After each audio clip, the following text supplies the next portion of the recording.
Okay, I still haven't been able to reconcile the agricultural data. You might be correct, but I'll try to get some confirmation later when we have Sunny joining us.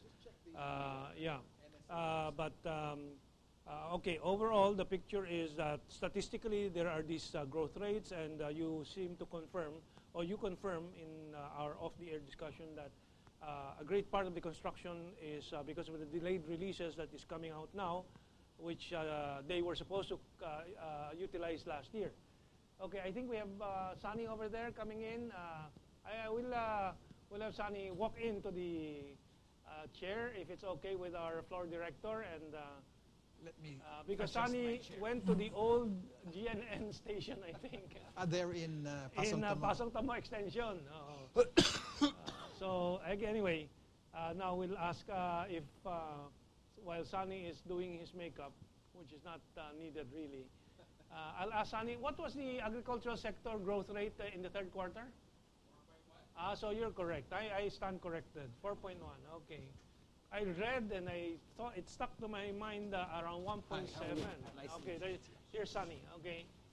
Okay, we'll now put him into the frame of the television set. Thank you. Sunny Africa is Executive Director, I got it correctly, of Ibon Foundation. Give us a little background of Ibon Foundation, the economic think tank. Is that the right way to describe it? Well, economic think simply tank? put, Ibon Foundation was set up in 1978 during the Marcos dictatorship to promote economics for the people. So for the longest time, the founders of Ibon realized that economics was being treated as something very distant, something businessmen talk about, something governments talk about, when actually it's something that's important for every Filipino. So it was set up, has been doing socioeconomic research, policy work, lobbying, education work for the last 35 years. Okay, so para sa taong bayan, we can shift to Filipino also.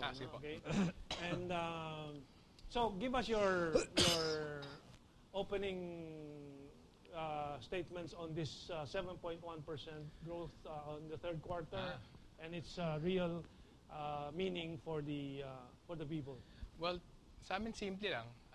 Nakapagtala ng napakabilis daw na paglago ng ekonomiya nitong third quarter. Pero ikatotohanan, yung klase ng ekonomiya ng Pilipinas, hindi nakikinabang ang nakaraming Pilipino sa struktura ng ekonomiya. So tingin namin, bagamat kahit sabihin natin totoo nga yung statistika na may 7.1% growth, ang bottom line naman tayo ng Pilipino, may trabaho na ba kami, kumikita na ba kami na mas mataas, maganda na ba ang buhay ng pamilya ko? At so anong sagot talaga ng taong bayan dyan sa mga tanong na yan?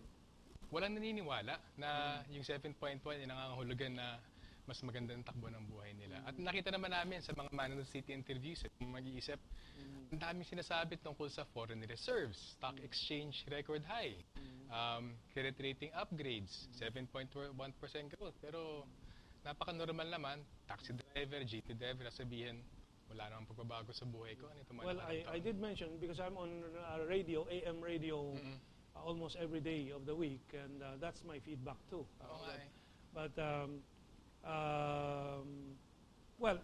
Ibon was one of the institutions that tried to explain this the jobless growth, or is it joblessness growth even? Ako actually, pagpasok ko nga, mahalaga yung halimbawa ng 4.1% growth sa agriculture sector kasi hindi ko alam, pero kung naging makatotohanan ng gobyerno, sana sinabi nila, may 7.1% GDP growth, may 4.1% agriculture sector growth, pero nawala ng halos kalahating milyon trabaho sa sektor ng agrikultura. Ano nangyari doon? Well, apparently, yung natalang paglago ng agricultural sector, naramdaman siguro ng mga malalaking agribusiness corporations, baka malalaking mga transnational food exporters, hindi pa namin nasusuri ng maayos. Pero napakalinaw, kung usapin lamang ng growth ang pag-uusapan, kung inuulat ng gobyerno ang growth, hindi yun ang palatandaan ng pag-unlad ng ekonomiya o ng pag-i-improve ng buhay ng karaniwang Pilipino. Para sa amin, maganda yung 4.1% agri-growth niya kasi nangyari yan sa panahon na 485,000 jobs ang nawala sa agrikultura. Saan nawala yan? Which sector? Agriculture talaga? Agriculture, across the board din, agriculture, fisheries, forestry. Hindi pa namin nasusuri kung anong cropland kasi may konting time lag sa paglabas ng Bureau of Agricultural Statistics ng per crop line na jobs. Pero sa pangkalahatan. Kalahati milyon na walang trabaho sa agrikultura. I'll take this opportunity to recheck my statistics. Ano? Sa industrial sector, anong growth? 5 point something percent? Or It's about 5%, but 5%, that was helped along basically because your construction sector is a small part of the industrial sector, but it grew 5 times. 24%. No?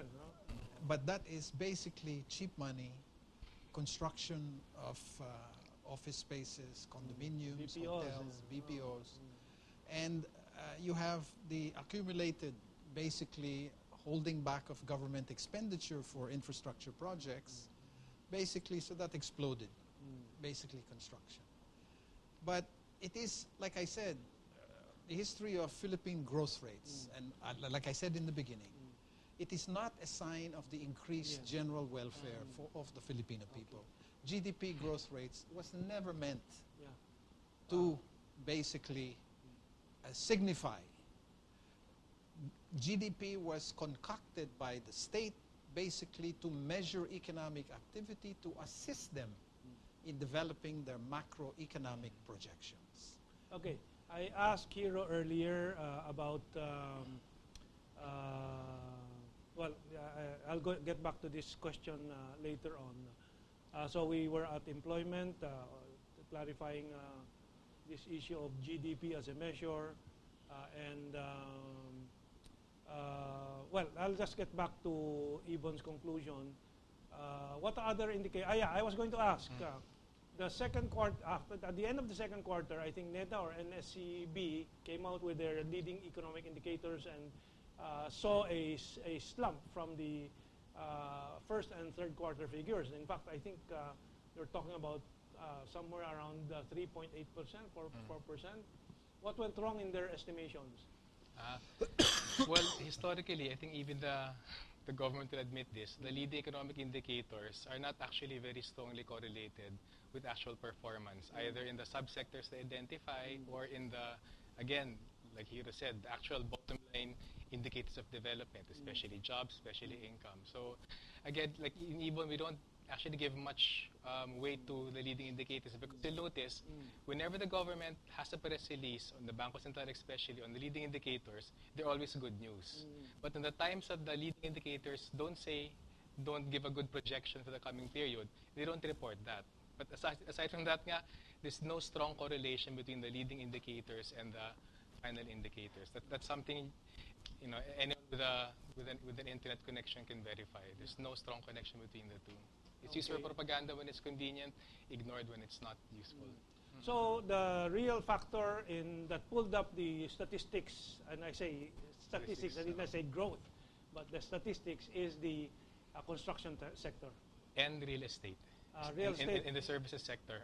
Construction as measuring the actual activity, but also real estate as measuring the sales of what has been constructed. Sales or values of real estate? Well, or both of them? Because strictly speaking, it's not the values that are recorded, it's how much in commissions were earned, how much in salaries were paid. You must understand that the surge in rentals is due to, if you go to the growth centers or the enclaves, Global City, the Ortigas area, and certain provinces, you have enclaves being set up where you put up these call centers, even in Bacolod.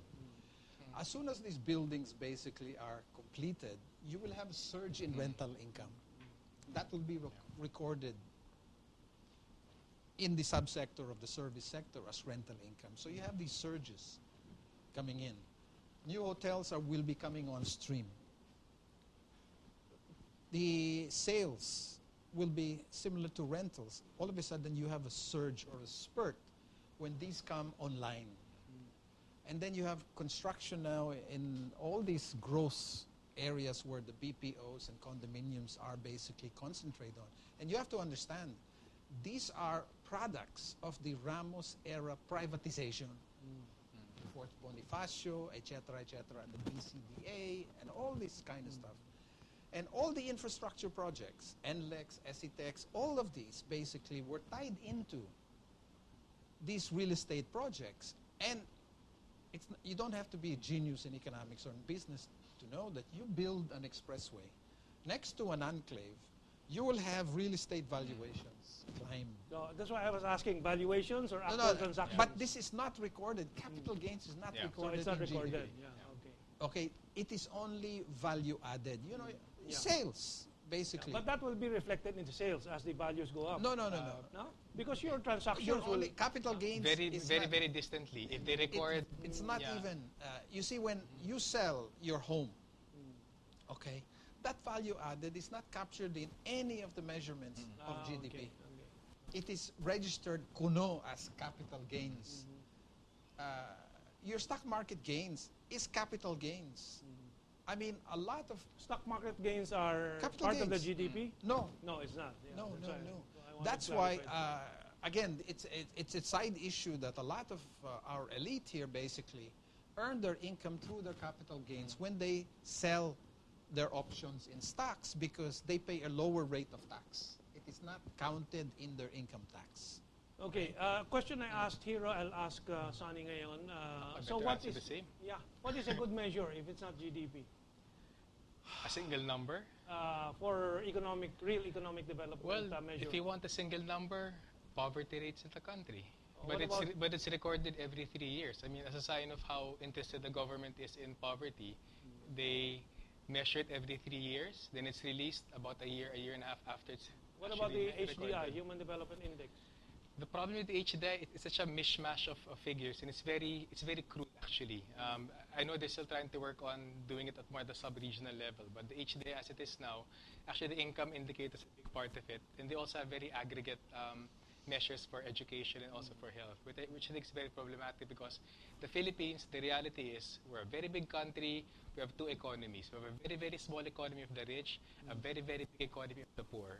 Any index number is just going to mishmash. It's going to mix all those into one number. At least That's you crazy. had tentative suggestion, the poverty Well, rate. What Let- about let you? me- Do you have you see, any? Like Yeah. I said, it is very difficult in measuring a dual economy. Like I told you earlier, the measurement accounting we do is basically transplanted from highly advanced industrialized economies. Even the measurements of labor in this country. The labor participation rate in this country, you cannot use the definition that they use there because that is a market survey. But our labor markets is basically immature. I want to try to achieve something in this second segment.